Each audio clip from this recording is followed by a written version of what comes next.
मेरा नाम फुरकान है और मेरी उम्र 17 साल है। इंटरमीडिएट के इम्तहान ख़त्म होने के बाद छुट्टियां शुरू हो चुकी थी, इसलिए मैंने वालिदैन से इजाज़त लेकर चचा के घर छुट्टियां गुजारने का इरादा किया। मेरे चचा की शादी को सिर्फ 1 महीना ही हुआ था, लेकिन मेरे वालिदैन ने मुझे उनके घर जाने से सख्ती से मना कर दिया। काफ़ी अरसा गुजर चुका था जब मैंने आखिरी बार चचा के घर गया था, इसलिए इस मरतबा जाने का बहुत शौक़ था। ये जुमेरात का दिन था जब मेरे वालिदैन ने मुझे चचा के घर छोड़ा और वहाँ पहुँचा तो देखा कि घर के दरवाजे पर ताला लगा हुआ था। हमें लगा कि चचा और चची किसी काम से बाहर गए हैं। बाबा ने चचा को फ़ोन किया तो मालूम हुआ कि वो ख़रीदारी के लिए गए हुए हैं और घर पहुँचने में कुछ देर हो जाएगी। हम दोनों इंतज़ार करते हुए उनके घर के बाहर खड़े रहे। तकरीबन 2 घंटे बाद चची और चचा वापस आए। बाबा ने चचा से बाहर सड़क पर ही मुलाकात की और फिर घर वापस जाने लगे। चची ने चेहरे पर स्कार्फ बांधा हुआ था और चचा के साथ चिपक कर बाइक पर बैठी हुई थी। घर के अंदर दाखिल होते ही चची ने जब अपना स्कार्फ उतारा और मैंने पहली बार अपनी चची को देखा तो मैं दंग ही रह गया कि क्या चचा ने इतनी खूबसूरत लड़की से शादी की हुई है। उनकी शादी में इसलिए नहीं शरीक हो सका था क्योंकि वालिदैन ने घर की हिफाजत की पेश नज़र मुझे घर में रहने को कहा था। चचा के साथ वक़्त गुजारने का मुझे बहुत शौक़ था और अपनी नई चची से मिलने की भी बेचैनी थी। वालिदैन का ख्याल था बाद में कभी मुलाकात हो जाएगी, लेकिन मैंने ज़िद करके वालिद को मुझे चचा के घर छोड़ने पर राज़ी कर लिया। कभी कभी सोचता हूँ कि अगर इस दिन मुझे चचा के घर ना गया होता तो शायद कुछ वाक़यात पेश ना होते जो मेरी ज़िंदगी को मुकम्मल तौर पर बदल देंगे। मैं ठटकी बांधे चची को देखकर अपने चचा की किस्मत पर रश्क कर रहा था कि चची कितनी दिलकश और हसीन लड़की हैं, यानी उनकी शख्सियत बहुत मुतासर कुन थी। उनकी खूबसूरती ने मुझे हैरान कर दिया था, जबकि चचा दिखने में सादा और मामूली थे। उस दौरान चचा ने मुझे पुकारा, अरे फुरकान बेटा, कहाँ देख रहे हो? मैं कब से तुम्हें आवाज़ें दे रहा हूँ। ये सुनकर मैं कुछ झिझक गया और चचा के पास जाकर कहा, मैं बिल्कुल ठीक हूँ। फिर मैंने चचा को ज़ोर से गले लगा लिया। इतने सालों बाद मुझे देखकर चचा भी बहुत खुश हुए और चची भी मेरे पास आई और मुझे प्यार से गले लगा लिया। ऐसा बिल्कुल नहीं लग रहा था कि मैं उन्हें पहली बार मिला हूँ। चचा के घर आए हुए मुझे 2 दिन हो चुके थे। चची मेरा खूब देखभाल कर रही थी और मेरे लिए हर ज़रूरत का ख्याल रख रही थी। चचा और चची के रवैये से ऐसे महसूस हो रहा था कि मैं अपनी पूरी छुट्टियाँ यही गुजारूंगा। लेकिन मुझे ज़रा भी अंदाज़ा नहीं था कि मेरा ये फ़ैसला आगे चलकर मेरी ज़िंदगी में ऐसा मोड़ लाएगा जो सब कुछ बदल कर रख देगा। तीसरे दिन सुबह जब मैं सोकर उठा तो 8 बज चुके थे। मैं अपने कमरे से बाहर आया तो देखा कि चचा अपना बैग पैक कर रहे हैं। मैं उन्हें बैग पैक करते हुए देखकर मैंने पूछा, आप इतनी सुबह बैग पैक करके कहाँ जा रहे हैं? उस पर चचा ने कहा, मुझे एजेंट के काम से 2 महीने के लिए बैरून मुल्क जाना पड़ रहा है। यह सुनकर मैंने हैरत से कहा, चचा, मुझे यहाँ आए हुए सिर्फ 2 दिन हुए हैं और आप इतनी जल्दी कहाँ जा रहे हैं? और मैं आपको कहीं नहीं जाने दूंगा। चचा ने मुस्कुराते हुए जवाब दिया, फरकान, ये मेरे लिए बहुत ही बड़ा मौका है। अगर मैं इसे खो देता हूँ तो मुझसे बड़ा बेवकूफ़ कोई नहीं होगा, क्योंकि इस प्रोजेक्ट का तजर्बा मुझे आगे एक अच्छी पोस्ट दिलवा सकता है। चचा की बातों की संजीदगी को देखते हुए मैं खामोश हो गया और उनसे कहा, ठीक है, आज शाम को मैं पापा को बुला लेता हूँ और अपने घर वापस चला जाता हूँ, क्योंकि अगर आप यहाँ नहीं होंगे तो मेरे यहाँ रुकने का भी कोई फ़ायदा नहीं होगा। ये सुनकर चचा ने मुझे रोक कर कहा, फुरकान, मैं यहाँ नहीं हूँगा, लेकिन तुम्हारी चाची का ख्याल रखना तुम्हारी जिम्मेदारी है। जब तक मैं वापस नहीं आता, इससे किसी ज़रूरत हो या कोई परेशानी हो, तुम्हें इसकी मदद करनी है। और ये एक बात याद रखना, तुम्हारी चाची को अंधेरे से बहुत डर लगता है, इसलिए अगर इसे किसी वक्त भी मदद की ज़रूरत हो, चाहे वो कुछ भी हो, तुम्हें बिला झिझक इसका साथ देना होगा। मैं उस वक़्त कुछ भी अल्फाज का मतलब पूरी तरह नहीं समझा था, लेकिन आगे चलकर चाची ने इस लफ्ज़ का मतलब जो मुझे समझा दिया था वो मैं कभी सोच भी नहीं सकता था। इस वक्त मुझे चाची के अंधेरे के डर के बारे में सुनकर थोड़ी हैरत भी हुई कि शादीशुदा होने के बावजूद भी भला चाची को अंधेरे से इतना डर कैसे लग सकता है। खैर, मैंने चचा से कहा कि ठीक है। फिर मैं चचा को उनके कपड़े समेटने में मदद की और उन्हें एयरपोर्ट के लिए गाड़ी तक पहुंचाया। उन्हें अलविदा कहकर मैं अपनी चची के घर वापस आया। अब घर में सिर्फ मैं और चची ही थे। मुझे चचा के साथ बहुत मज़ा करना था, उनके साथ पूरे शहर में घूमना था। इस तरह मैंने अपनी छुट्टियां गुजारने का प्लान बनाया था, लेकिन चचा ने तो इस पर पानी ही फेर दिया। मेरा सोचना कितना सही था और कितना गलत, क्योंकि चचा के साथ जिन तजर्बात का मुझे इंतज़ार था, उनसे भी ज़्यादा ख़ास तजर्बात चच्ची के साथ होने वाले थे। जिस दिन चचा गए उस रात मैं अपने कमरे में मोबाइल पर गेम खेल रहा था। खेलते खेलते मैं बोर हो गया तो सोचा टीवी देख लूं, और हाल में आकर बैठ गया। टीवी देखते हुए कुछ वक्त बाद मेरे पास मेरी चाची आई और बोली, फरकान, मैं बहुत बोर हो रही हूँ। ये सुनकर मैंने कहा, लगता है कि चचा के जाने के बाद आपका दिल घर में नहीं लग रहा। मैंने एक सही बात पकड़ी थी। तभी चाची ने मुझसे कहा, चलो थोड़ी देर बाहर घूमते हैं। ऐसे कहकर मुझे चाची ने बाइक की चाबी पकड़ा दी और फिर मुझे आइसक्रीम खाने के लिए बाहर ले गई। हम घर से बाहर निकले। बाइक पर चाची मेरे पीछे बैठी। उस वक्त अनजाने में चाची का हाथ मेरी कमर से टकरा गया। ये देखकर मैं थोड़ा सा झिझक गया, इसलिए चाची ने फौरन अपना हाथ पीछे खींच लिया। लेकिन अगले ही पल चाची ने अपना हाथ मेरी कमर पर फिर से रख दिया। उनके इस तरह के रवैये का मतलब मुझे समझ नहीं आया। आइसक्रीम खाकर हम घर वापस आए। जैसे ही चाची ने घर का दरवाज़ा बंद किया, हम अंदर आए। अचानक घर की सारी लाइटें बंद हो गई। अचानक लाइट जाने पर चारों तरफ घना अंधेरा छा गया। मैं चाची के पीछे ही खड़ा था। तभी चाची ने पलटकर मुझे ज़ोर से पकड़ लिया। इस वक्त चाची का जो लम्स मुझे महसूस हुआ, मुझे एकदम से बेचैन कर दिया। मैं उनको जवान हो रहा था और कभी किसी औरत को ऐसा लम्स महसूस नहीं किया था। मुझे समझ नहीं आ रहा था कि क्या करूं, तो मैं वैसे ही खड़ा रहा। उस वक्त मेरे दिमाग में जो ख्यालात आ रहे थे वो बिल्कुल मुख्तलिफ थे। चची तकरीबन 5 मिनट तक मुझे ऐसे ही पकड़े रही और फिर अचानक रोशनी आ गई। जैसे ही रोशनी आई, चची भी होश में आई और फौरन मुझसे दूर हो गई। मुझे माफ़ करना, ऐसा कहकर वो शर्माते हुए अपने कमरे में चली गई। वहाँ क्या हो रहा था, अचानक मेरे साथ जो ऐसा हुआ, मैं पूरी तरह हैरान था। मुझे समझ नहीं आ रहा था कि मैं क्या करूं। कुछ देर बाद मुझे चचा की वो बात याद आई जो उन्होंने मुझे घर से जाने से पहले कही थी कि चची को अंधेरे से बहुत डर लगता है और मेरी जिम्मेदारी है कि मैं उसका ख्याल रखूं।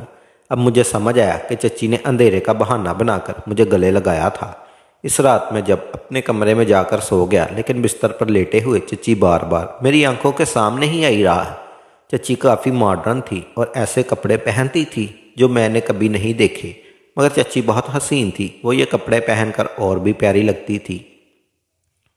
शायद वो इसीलिए ऐसे कपड़े पहनती थी, मगर जब भी मैं उनकी तरफ देखता तो मैं शर्मा सा जाता। और वैसे भी मैं एक छोटे से गांव का लड़का था, इसलिए इनके तौर तरीके मेरे लिए बहुत ही ख़ास लग रहे थे। अगले दिन सुबह जब मैं नींद से बेदार हुआ तो देखा चची किचन में चाय बना रही थी। चची की तरफ देखना मुझे थोड़ा अजीब सा लग रहा था। चची भी मुझे चुपके चुपके देख रही थी। हम दोनों एक दूसरे को देखकर शर्मा रहे थे। जब मैं पानी पीने के लिए किचन की तरफ गया था, फिर मैंने ज़ोर से गले लगाया। मैं थोड़ा चूक गया क्योंकि कल की बात अब तक मेरे दिमाग से नहीं गई थी। चची फिर से हंसकर बोली, अरे फुरकान, इसमें शर्माने की क्या बात है? मुझे पता है ये सब तुम्हारे लिए नया है, लेकिन कल रात मैं वाकई बहुत डर गई थी। अगर तुम्हें बुरा लगा हो तो मुझे माफ़ कर देना। फिर हंसकर बोली, और हाँ, आज जो गले लगाया वो तो मैं मजाक किया है। तुम मेरे लिए बहुत छोटे हो और मैं तुम्हारी चची हूँ, इसलिए मुझे तुमसे मजाक करने का पूरा हक है और मैं ये हक लेकर रहूँगी। चची के इस अंदाज पर मैं भी मुस्कुरा दिया। उन्होंने फिर से मजाक में मुझे गले लगा लिया, लेकिन उनकी इस तरह की हरकत से मेरे दिल में मुख्तलिफ जज्बात पैदा होने लगे। मुझे भी ये महसूस होने लगा था कि मैं अब बड़ा हो रहा हूँ। शायद चची को कोई अंदाज़ा नहीं था कि ऐसी चीज़ भी हो सकती है। एक दिन शाम को मुझे समोसे खाने की बहुत ख्वाहिश हुई। समोसा बनाने के बाद मैंने चची के कहने का सोचा और उनके कमरे की तरफ गया। चची का कमरा थोड़ा सा खुला था। मैं बगैर इजाज़त उनके कमरे में चला गया। वो इस वक्त बिस्तर पर बैठकर अपने मोबाइल में कुछ देख रही थी। उनके बैठने का अंदाज़ ऐसा था कि देखकर मुझे ही शर्मिंदगी महसूस होने लगी। फिर मैंने वहाँ से खड़े होकर चची को आहिस्ता से आवाज़ दी, लेकिन वो सुन नहीं पाई। वो मोबाइल में ऐसी चीज़ देख रही थी कि उन्हें मेरी आवाज़ तक नहीं आई। हिम्मत करके मैं आहिस्ता आहिस्ता उनके पास जाने लगा। जब मैंने मोबाइल में झांका तो मेरी आंख फैल गई, क्योंकि जो मैं देख रहा था वो मेरे लिए बिल्कुल नया था। मुझे शर्म आ रही थी, लेकिन चाची बेशर्मों की तरह सब कुछ देख रही थी। मुझे लगा इस हालत में चच्ची को नहीं देखना चाहिए, इसलिए मैं फ़ौरन दरवाजे के पास वापस चला गया और चच्ची को ज़ोर से आवाज़ दी। इस पर चच्ची एकदम चूक गई और दुपट्टा दुरुस्त करके खड़ी हो गई। मुझे अचानक वहाँ देखकर थोड़ी सी घबरा गई। उन्होंने मुझसे पूछा क्या बात है, तो मैंने बात को टालते हुए कहा कि कुछ नहीं और अपने कमरे में चला गया। अपने कमरे की तरफ जाते हुए मुझे बार बार चच्ची का वही रूप नज़र आ रहा था जो मैंने कुछ देर पहले देखा था। उस दिन रात पूरे ज़ोर से बारिश हो रही थी। अचानक लाइट चली गई और चच्ची ने डर के मारे मुझे ज़ोर से आवाज़ें लगाना शुरू कर दी। उनकी आवाज़ को सुनकर मैं उनके कमरे में चला गया। जैसे ही मैं उनके कमरे में गया तो उन्होंने मुझे गले लगा लिया। चच्ची इस वक्त भी बहुत खूबसूरत लग रही थी। मैं तो अब आहिस्ता आहिस्ता खुद को समझने लगा था। तभी चच्ची ने कहा, फुरकान, जब तक रोशनी नहीं आती मेरे कमरे में रुक सकते हो, क्योंकि मुझे अंधेरे से बहुत डर लगता है। ये सुनकर मैं मुस्कुराने लगा। मैंने कहा, चच्ची तुम तो इतनी बड़ी हो, फिर क्यों अंधेरे से डरती हो? ये सुनकर चच्ची मुझसे खफा होने लगी और फिर मुझसे कहने लगी, वो इसलिए कि मुझे बचपन से ही अंधेरे से डर लगता है, इसलिए अब तुम मजाक मत उड़ाओ। ये सुनकर मैं चुप हो गया। वो मेरी चच्ची थी, मुझे उसकी मदद करनी चाहिए थी, इसलिए मैंने वहाँ रुकने का फ़ैसला किया। हम कुछ वक्त तक बातें करते रहे। मैंने चच्ची से पूछा कि आपने मेरे चचा को क्या देखा? तो ये सुनकर मेरी चच्ची कहने लगी, वो हमारे घर के करीब ही रहते थे, उन्हें रोज़ आते जाते देखती थी, मगर उनसे बात नहीं की। ये सुनकर मैंने चच्ची से पूछा, अच्छा फिर मुलाकात कब हुई? चच्ची ने बताया कि उन्होंने चचा से 1 साल पहले मुलाकात की थी और उनका प्यार इतना बढ़ गया था कि उन्होंने फ़ौरन शादी करने का फ़ैसला कर लिया। चच्ची की बातों से भी ये पता चला कि चचा ने पिछले 1 साल में काफ़ी तरक्की की थी। बातें करते करते काफ़ी वक्त गुजर गया। जब मैंने अपने कमरे में जाने का सोचा तो चच्ची ने मेरा हाथ पकड़ लिया। उन्होंने कहा, अगर तुम्हें कोई तकलीफ़ ना हो तो क्या आज तुम मेरे कमरे में सो सकते हो? मुझे कोई परेशानी नहीं थी, क्योंकि चच्ची और मैं घर में अकेले ही थे, इसलिए चच्ची के साथ मुझे बहुत अच्छा लगने लगा था। मैं चाहता था कि मैं हमेशा अपने कमरे चाचा के घर ही रहूं, मगर ये भी सच था कि मुझे जल्द अपने घर वापस जाना था, इसलिए मैंने सोचा मुझे ये वक्त एंजॉय कर लेना चाहिए। इस रात भी मैं मुसलसल बूंदाबांदी हो रही थी। रात को कोई रोशनी नहीं थी और मैं नींद में था। मुझे बहुत अच्छा महसूस हो रहा था, क्योंकि बारिश होने के बाद मौसम बहुत अच्छा हो गया था। मुझे एक अनोखा सा सुकून मिल गया था। चच्ची मुझे बहुत खुश नज़र आ रही थी। ऐसे खुशी मैंने पहले कभी उनके चेहरे पर नहीं देखी थी। नाश्ता करते वक्त चच्ची मुझसे बात कर रही थी। चच्ची ने कहा, आज तो बारिश रुकने का नाम ही नहीं ले रही, इसलिए तुम अपने चचा के आने तक मेरे कमरे में सो सकते हो। जैसा कि चाची भी जाते वक्त मुझे कह गए थे कि अगर तुम्हें किसी चीज़ में मदद चाहिए हो तो बिला झिझक बताना, इसलिए मैंने भी मन में शर्मिंदगी ना रखते हुए चच्ची के पास रुकने का फ़ैसला कर लिया।